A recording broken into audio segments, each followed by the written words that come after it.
न अभ्यास सोडून काय चाललंय हे? काय नाही, मंचुरियन आवडतात ना, तर मंचुरियन बनवतोय.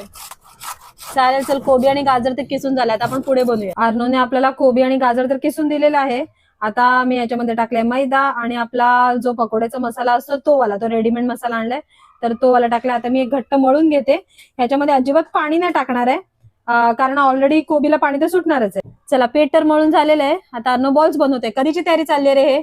लेट नाईट मूवी बघायची हॉरर, तर त्यासाठी तयारी चालू आहे. अच्छा, चल मग आता बनवायला घेऊया. चल. चला, आपले बॉल्स तर तळायला सुरुवात झालेली आहे. किती मस्त दिसत आहेत बघा, आणि खायला पण तेवढेच टेस्टी लागणार आहे. आपले मंचुरियन बनवून झालेले आहेत. दिसायला ते एकदम भारी दिसत आहेत. अर्णवलाच पहिला घास देते, बघ खाऊन. मम्मी खूप मस्त लागेल. एकदम मस्त. चल चल चल, खाऊन बघ अजून एखादा. अजून हे बघा, एवढं करायचं बाकी आहे तर बिचारा गोळे बनवत बसलेला आहे. सगळ्यांना बोल तरी खायला. या मंडळी खायला.